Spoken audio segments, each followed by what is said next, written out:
On behalf of our team, I want to thank the Vice Rector for Research, Innovation and Postgraduate Studies, Professor Eugene Cloutey, the Vice Rector for Social Impact and Transformation, Professor Nico Popman, and the Senior Director in the Social Impact and Transformation Environment, Dr. Leslie Van Rooy, for the contribution they've made to the work of developing this center. I know they wanted to be here today. I'm especially pleased to welcome our Dean, who is sitting right here next to me, the Dean of the Faculty of Arts and Social Sciences, Professor Tony Laysons. And I will introduce him later in a moment. We know in our center just how important this interdisciplinary work we're doing is important for you, Tony. So it's a real pleasure for you to come and spend the time with us this afternoon.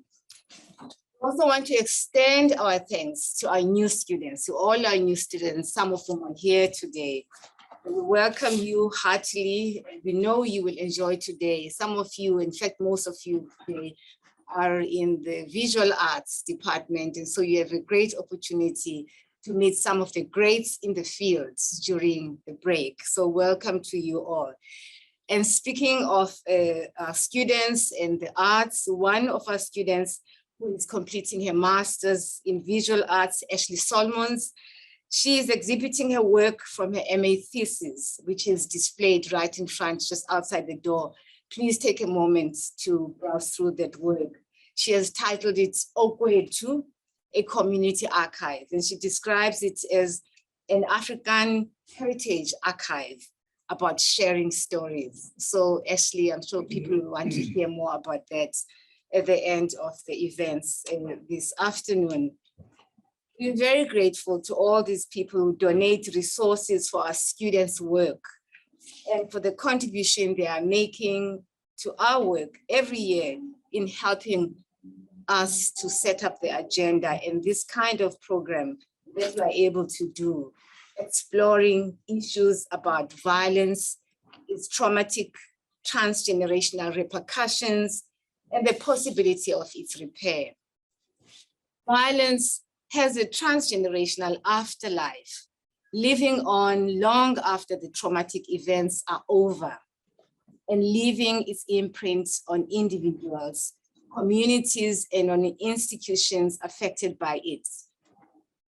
So much so that the concepts post-conflict, post-apartheid, post-colonial should not be seen as designating an end as such, in the sense of a clear break with the past and a demarcation between an era of violence and the present. Collective memory of traumatic events live on long after these historical events took place. Today's launch and the conversation with the artists gathered here today is part of our ongoing engagement with the problem of the enduring impact of violent histories and our dialogue with the arts as a critical arena for thinking through the relationship between violence, its afterlife in identities and temporality. It is my pleasure to introduce a person who is the single most tireless collaborator who continues to be in dialogue with us on matters of enduring public interest, Tamar Garb, returning Lawrence Professor in the History of Art at the University College London. I know there is much interest in the discussion that Tamar has curated for today's event. She will come up straight after Professor Layson's remarks, or she will start to speak straight after Professor Layson's remarks, and I'll join her in the panel for the conversation at the end of their presentations. We are honored by Professor Tony Layson's presence, Dean of the Faculty of Arts and Social Sciences, who is here today with us to give brief remarks. He wrote earlier this week when we saw the flyer that came out, it was published, and it says, Professor Tony Layson's opening address. And he penned it and he wrote to say, it says address. Is it supposed to be remarks? So Tony, it is remarks. So without much further delay, I give you 20 lessons. The center's research focus is on one of probably most vexing questions and challenges which is faced and continues to face our society in all its various forms. The issue of violence, but also the question of its reparation. To address this issue, research it, and to teach about it, and to think of solutions, must surely rate up there as one of the most important topics in our country today, but also elsewhere in the world.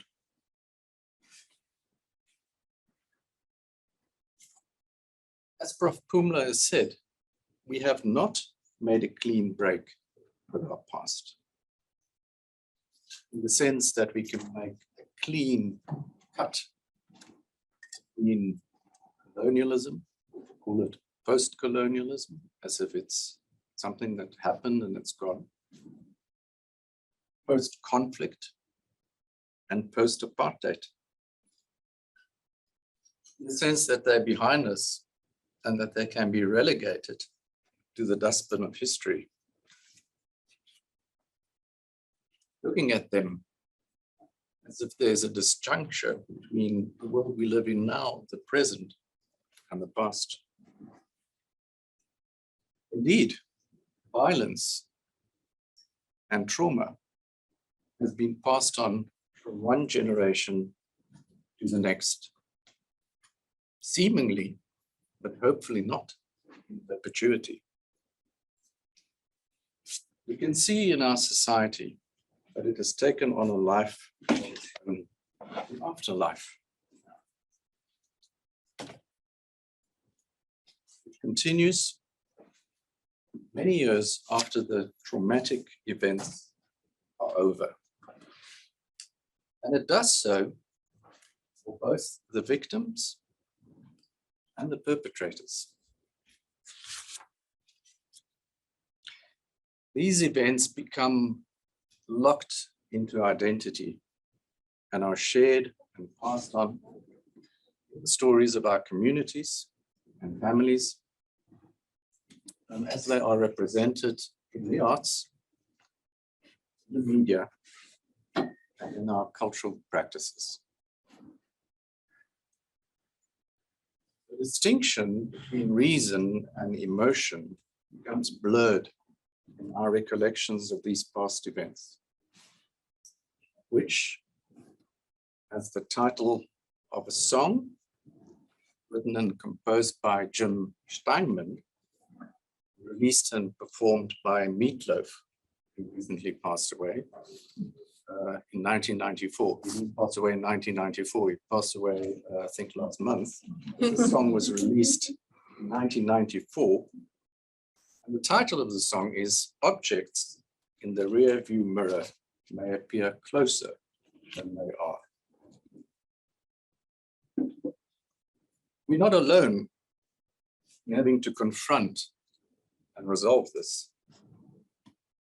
And there's much room for comparative work, focusing on differences, similarities, and the lessons that have been learned in countries like Rwanda, Sudan, Ethiopia, Somalia, Liberia, the Democratic Republic of Congo, as well as here in our own backyard, in Namibia, Angola, and Zimbabwe.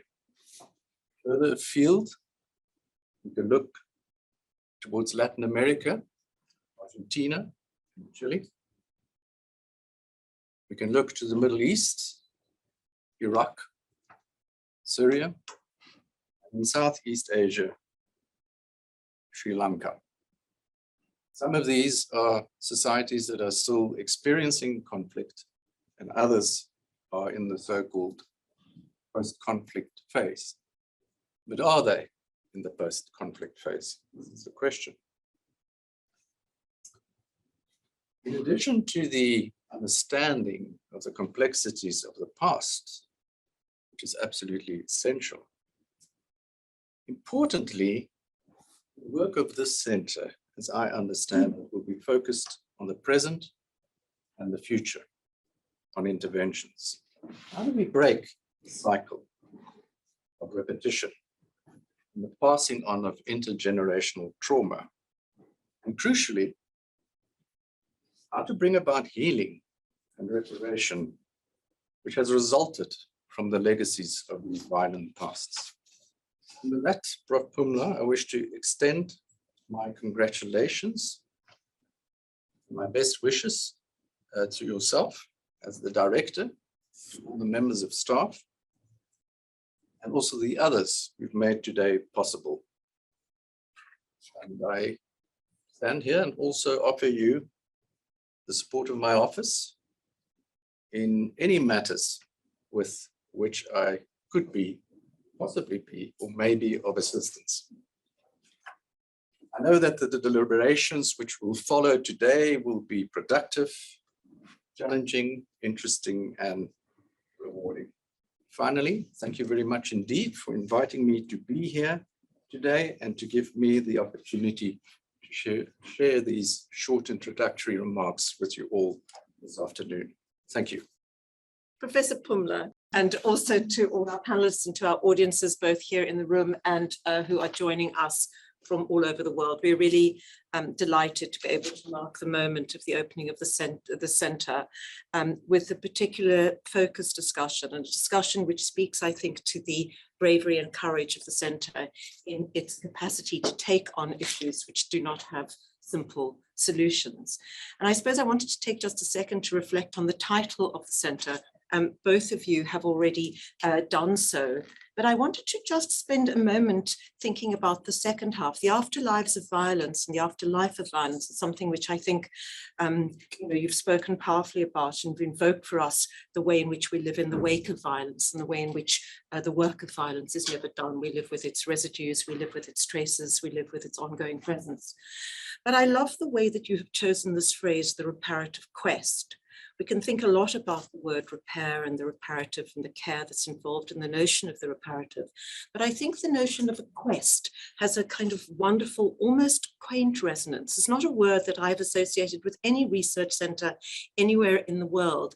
And I was thinking about that word a little bit in my preparation for this event and looked it up in the dictionary. And the words that I alighted on were, let me find it for you, a long or arduous search for something. And that is what I think is very, very interesting, both about the work of the centre and about the issues that we're going to address today. This is not a product. It's not a product-orientated conversation. It is a process into which we all, with all the vulnerability and honesty that we can muster, into which we put our trust. It is a journey. And in some ways, that is also interesting in thinking about its relationship to the process of art and the process of the aesthetic. So that we think about art as involving a process of embodied and sensory experience, which will take us out of our comfort zone and take us out of our disciplinary and habitual modes and protocols for thinking and understanding the world. You could think of it as a quest. And so I think that your choice of that word in describing your centre is in itself extremely evocative and productive to think with. In putting the aesthetic at the heart of our concern for today's panel, I'm thinking particularly about the mutual imbrication of aesthetics and violence, of how aesthetics puts pressure on the question of violence, of whether there is an aesthetics of violence, and whether aesthetics itself can bring with it violence. This helps us to think in a way that is a process of dealing with some very, very difficult questions, less about the commodity that art has become, and more about the experience that the aesthetic can unleash and can unfold.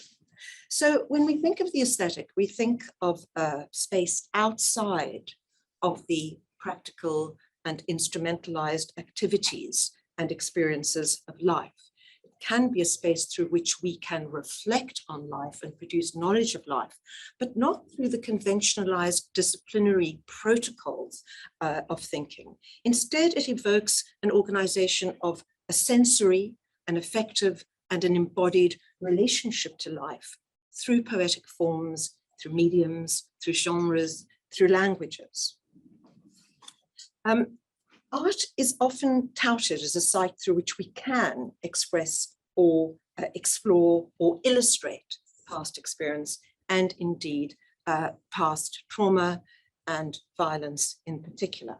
We think of forms of storytelling, the forms of figuration, forms of dramatization or illustration, of reenactment, of documentation. There are many, many ways and languages that we can think of through which art and the aesthetic help us to process and confront the past. And it provides us with a space for doing it in a way that, as I say, does not conform necessarily to the logical and the cerebral structures of thinking that we are all subject to, the prison house of language, you might think, instead providing a much more open-ended space, a quest in which answers and solutions are not necessarily evident. Does this work, though, towards a form of repair? That, I think, is one of the questions that we want to think about today. I have a certain kind of antipathy to the idea of art as therapy. And we think of the difference between the notion of therapy on the one hand, something that heals and makes better and sees its mission as being able to make better, as opposed to the more open-ended idea that you have suggested to us, which is the quest for repair, the journey of repair and reparation. Can it repair various kinds of losses, the loss of memory? Can it acknowledge gaps and holes, historical silences, forms of erasure, by bringing experiences and subjectivities into audibility and into visibility in ways that we hadn't perhaps foreseen or pre-understood? Can it repair by exposing past representational systems, by rendering them historical? Can it repair by denaturalizing forms of knowledge and understanding that we take for granted? Can art provide an imaginative space through poetic forms and languages which help us to question those very forms and languages themselves? Can art provide catharsis? Can it provide an intensified experience of pain that, like lancing a boil, can lead to closure or calm? Does that constitute a kind of repair? So when we open up this idea of the aesthetic, we are suggesting, the word itself suggests forms of organizing and approaching life and experience that are, as I've said, sensory, embodied, that exceed the limitations of reason and the forms of institutionalized thinking and logic that we've all been subjected to. We think of it in relation, as I say, to this embodied, sensory, affective way of being in the world. But none of this comes without hierarchies and values and forms of understanding that themselves have institutionalized histories. All cultures have aesthetic systems, and yet in the university systems to which we have all been subject, we have inherited a particular aesthetic system which comes out of the hegemony of Western ways of understanding aesthetic experience and aesthetic precepts. What do we do with that heritage? What do we do with its extraordinary wealth and richness, and at the same time, its forms of violence and violation? How do we live within the multiplicity of inheritance that that particular set of systems entails? Is it a matter of rejecting and discovering completely new languages and systems? Or is there a way in which we can appropriate, we can ironize, we can reenact, we can replay, we can poke fun at and work with those systems. I think it's important at the beginning of our discussion to realize that the aesthetic is not an innocent realm of experience. Like everything else, it comes freighted with politics and history. So I think these are the sorts of questions that we want to raise today, and particularly some of the dangers, particularly the danger in let's say, aestheticization. When we think of aestheticization, when the particularities of the past, the specificities of the past are underplayed, so that things congeal into generalized forms and repeated formulae of beauty, of exoticism, of truth, for example. Experiences can become rendered as cliche. It can turn into kitsch, a kind of cheapening of experience. It can become commodified and formulaic. So when we think of aestheticization, we think of the turning of the aesthetic to these kinds of formulaic, repeated, or instrumentalized goals. Does aestheticization do violence to the specificity of individuated experience and to particular emplaced histories? Is the aesthetic an essential part of the reparative quest, or is it a luxury? Is it part of the assertion of what it is to be fully human? And what, as I ask, of its own inherited violences and violations? I raise these questions just as a few comments of introduction.